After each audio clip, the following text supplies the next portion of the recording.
લોકોમાં શાંતિ અને સુરક્ષાની વધુ અનુભૂતિ થાય તે માટે ગુજરાત પોલીસ તરફથી એક હોલ ઓફ ગવર્મેન્ટ એપ્રોચના માધ્યમથી કડક કાર્યવાહી કરવાની એક રૂપરેખા તૈયાર કરવામાં આવી છે। આવતા 100 કલાકમાં ગુજરાત રાજ્યના દરેક પોલીસ સ્ટેશનમાં એક લિસ્ટ બનાવવામાં આવે અને એ લિસ્ટમાં જેટલા પણ અસામાજિક ગુંડા તત્વો છે, એ પછી શરીર સંબંધી ગુનાઓ સંકળાયેલા હોય, પ્રોહિબિશન બુટલેગિંગ સાથે સંકળાયેલા હોય, જુગાર સાથે સંકળાયેલા હોય, મિલકત સંબંધી હોય, ખંડણી વિરાવણી હોય, એ તમામ પ્રકારના અસામાજિક કૃત્ય કરનાર વ્યક્તિઓની યાદી દરેક પોલીસ સ્ટેશનમાં આવતા 100 કલાકમાં તૈયાર કરવા માટે સૂચના દરેકને આપવામાં આવી છે।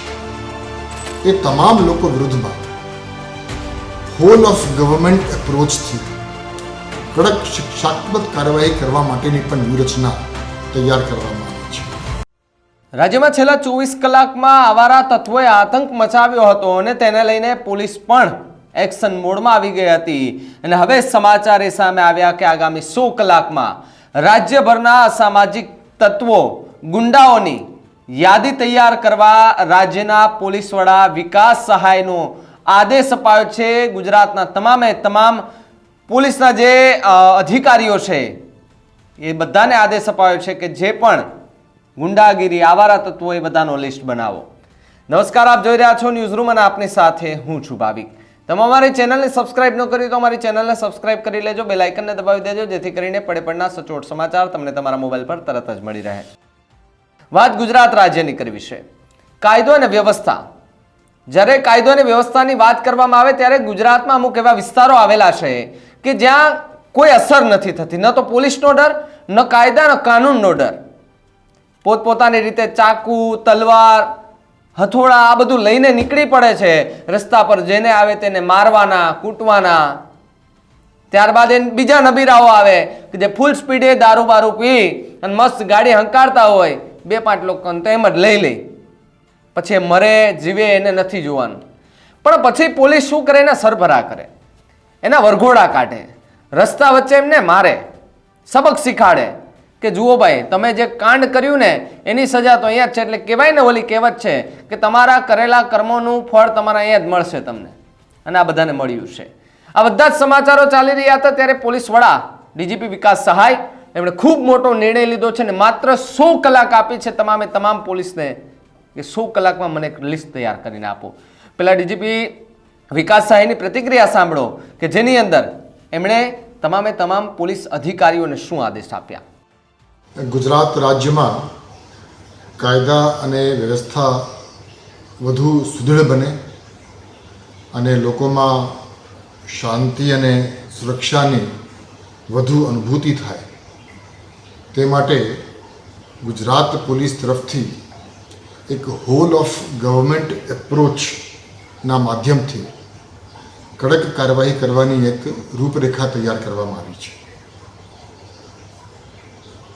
ગુજરાત રાજ્યના દરેક પોલીસ સ્ટેશનને આજે વિડીયો કોન્ફરન્સના માધ્યમથી, કે જે વિડીયો કોન્ફરન્સમાં તમામ પોલીસ કમિશનર, રેન્જ વડાઓ અને પોલીસ અધિક્ષકશ્રીઓ હાજર હતા, ને સૂચના આપવામાં આવી છે કે આવતા 100 કલાકમાં ગુજરાત રાજ્યના દરેક પોલીસ સ્ટેશનમાં એક લિસ્ટ બનાવવામાં આવે અને એ લિસ્ટમાં જેટલા પણ અસામાજિક ગુંડા તત્વો છે, એ પછી શરીર સંબંધી ગુનાઓ સંકળાયેલા હોય, પ્રોહિબિશન બુટલેગિંગ સાથે સંકળાયેલા હોય, જુગાર સાથે સંકળાયેલા હોય, મિલકત સંબંધી હોય, ખંડણી વિરાવણી હોય, એ તમામ પ્રકારના અસામાજિક કૃત્ય કરનાર વ્યક્તિઓની યાદી દરેક પોલીસ સ્ટેશનમાં આવતા 100 કલાકમાં તૈયાર કરવા માટે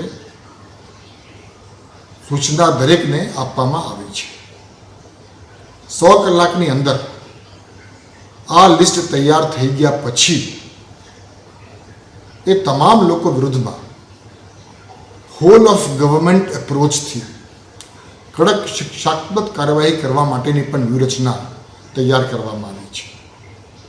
આવા અસામાજિક ગુંડા તત્વો જો કોઈ ગેરકાયદેસર બાંધકામ કર્યું હોય, સરકારી જમીન ઉપર એન્ક્રોચમેન્ટ કર્યું હોય, ગેરકાયદેસર વીજ કનેક્શન લીધા હોય, ભાડુઆતના નોટિફિકેશનનું પાલન નહીં કર્યું હોય, અગાઉ ગુનામાં પકડાયા હોય, જામીન મળી હોય, જામીન રદ ન થયા હોય તો જામીન રદ કરવા માટેની એ તમામ પ્રકારની અલગ અલગ પ્રકારની કાર્યવાહી પોલીસ એમની રીતે અને સ્થાનિક મ્યુનિસિપલ કોર્પોરેશન કે નગરપાલિકા કે ગ્રામ પંચાયતને સાથે રાખીને કડકમાં કડક પગલાં લેવા માટે આજે દરેકને સૂચના આપવામાં આવી છે.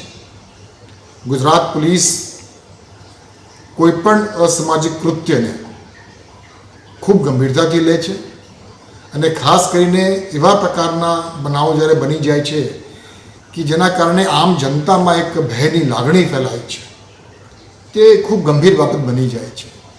એટલે આ પ્રકારની પ્રોએક્ટિવ પોલીસિંગના માધ્યમથી જે લોકોની વિરુદ્ધમાં એવા પ્રકારનો ભૂતપૂર્વમાં ઇતિહાસ રહ્યા છે એ તમામ લોકોને શોધીને એનો ડોસિયર તૈયાર કરી અને એના વિરુદ્ધમાં તાત્કાલિક શિક્ષાત્મક કાર્યવાહી કરવા માટેની સૂચના આજ રોજ વિડીયો કોન્ફરન્સના માધ્યમથી દરેક પોલીસ કમિશનર, દરેક રેન્જ વડા અને દરેક પોલીસ અધિક્ષકશ્રીઓને સૂચના આપવામાં આવી છે. તો રાજ્યના પોલીસ વડા એ તમામ police commissioner, range IG, police અધિક્ષક સાથે વિડીયો કોન્ફરન્સના માધ્યમથી એક બેઠક યોજી હતી. વારંવાર શરીરી સંબંધી ગુંડાઓ અને ગુનાઓ નોંધાય, ખંડણી, ધાકધમકી, મિલકત સામેના ગુનાઓ, દારૂ, જુગારનો ગેરકાયદેસર ધંધો કરનારા તત્વો, ખનીજ ચોરી જેવા ગુનાઓમાં સંકળાયેલા તત્વો ઉપરાંત જનતામાં ભય ફેલાવનારા તત્વોને આ યાદીમાં સમાવવાના આદેશ અત્યારે અપાઈ ગયા છે. આ પ્રકારના તત્વો દ્વારા ઊભા કરેલા ગેરકાયદેસર બાંધકામ, વીજ કનેક્શન, બેંકના નાણાકીય વ્યવહાર સહિતની વિગતોની તપાસ કડક રીતે કાર્યવાહી કરાશે. પાસા અને તડીપાર જેવી અસરકારક કાર્યવાહી કરવા હવે ડીજીપી વિકાસ સહાયે સૂચના આપી દીધી છે. રાજ્યમાં કાયદો અને વ્યવસ્થાની સ્થિતિ વધુ સુદ્રઢ બનાવવા તેમજ અસામાજિક તત્વો પર કડકમાં કડક કાર્યવાહી કરી તેમની પર સદંતર અંકુશ મેળવવાના ઉદ્દેશ સાથે રાજ્યના મુખ્યમંત્રી ભૂપેન્દ્ર પટેલના નિર્દેશ હેઠળ ગૃહ રાજ્યમંત્રી હર્ષ સંઘવીના માર્ગદર્શન હેઠળ આજે રાજ્યના પોલીસ વડા વિકાસ સહાયે તમામ પોલીસ કમિશનરને, રેન્જ આઈજી વડા, પોલીસ અધિક્ષકની સાથે વિડીયો કોન્ફરન્સના માધ્યમથી એક બેઠક યોજી હતી અને આ બેઠકમાં આગામી 100 કલાકની અંદર રાજ્યના પ્રત્યેક પોલીસ સ્ટેશન વિસ્તારમાં રહેતા અસામાજિક ગુંડા તત્વોની તૈયારી કરવા માટે કડક સૂચના આપવામાં આવી છે. અને હવે ગુંડાઓ છે કે જે રાજ્યમાં અસામાજિક ગુંડા તત્વો સામે કડક શિક્ષાત્મક કાર્યવાહી કરવા માટે લેવાયેલા નિર્ણયનું તાત્કાલિક અમલીકરણ કરવામાં આદેશ આપ્યા છે. અસામાજિક તત્વોની યાદીમાં કેવા તત્વોનો સમાવેશ કરવો તે અંગે પણ સ્પષ્ટતા કરવામાં આવી છે.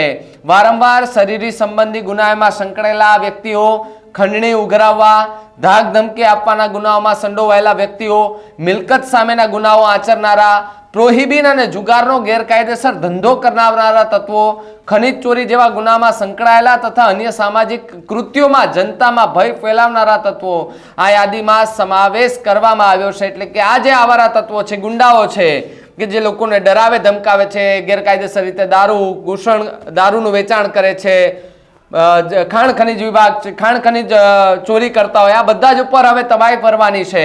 ત્યારે રાજ્યના પોલીસ વડા વિકાસ સહાયે યાદી તૈયાર થયા બાદ સ્થાનિક વહીવટી તંત્ર સાથે સંકલન કરી કેવા પ્રકારની કાર્યવાહી કરવી તે રહેશે તે અંગે હવે સ્પષ્ટતાપૂર્વક સૂચનાઓ આપી છે. જેમાં તત્વોએ ગેરકાયદેસર બાંધકામ કરેલું હોય તેવા બાંધકામને દૂર કરવા સ્થાનિક સંસ્થાઓ સાથે સંકલન કરી જરૂરી કાર્યવાહી કરવા, હવે સરકારી જમીન ઉપર દબાણ કરેલું હોય તો કાયદેસરની કાર્યવાહી કરવા, ગેરકાયદેસર વીજ કનેક્શન ધ્યાને આવે તો UGVCNL સાથે સંકલનમાં રહી, એટલે કે આસપાસના જે વિસ્તારોમાં જ્યાં જે વિભાગ આવતો ઇલેક્ટ્રિક વિભાગ ત્યાં સંપર્ક કરીને લાઇટો પણ કાપવી, ગેરકાયદેસરની કાર્યવાહી કરવી, આવા તત્વોના બેંક એકાઉન્ટની ચકાસણી કરી નાણાકીય વ્યવહારોમાં કોઈ ગેરકાયદેસરનું કૃત્ય જણાય આવે તો જરૂરી કાર્યવાહી કરવાના સૂચના અને આદેશ પણ અપાય છે. આ આદેશ માત્ર આદેશ પૂરતા નથી મને લાગતા, પણ હવે આ કડક આદેશ અપાય છે, કારણ કે આવારા તત્વોએ છેલ્લા 2 દિવસમાં ગુજરાતને બાનમાં લીધું છે, અલગ અલગ વિસ્તારમાં બાનમાં લીધું છે, ત્યારે આમના પર અંકુશ મેળવવા માટે થઈ અને હવે ડીજીપી વિકાસ સહાય અને આખી ગુજરાતની પોલીસ મેદાને આવી છે અને હવે આવારા તત્વોમાં ફફડાટ વ્યાપી ચૂક્યો છે. ગુજરાત પોલીસના નિવેદન અને આ 100 દિવસની વાત છે અને આ યાદી તૈયાર કરવાની છે, એ યાદી પર તમારે શું કહેવું છે એમને કમેન્ટ કરીને ખાસ જણાવજો. આવા જ વધુ સમાચાર માટે આપ જોતા રહો ન્યૂઝ રૂમ ગુજરાત. નમસ્કાર.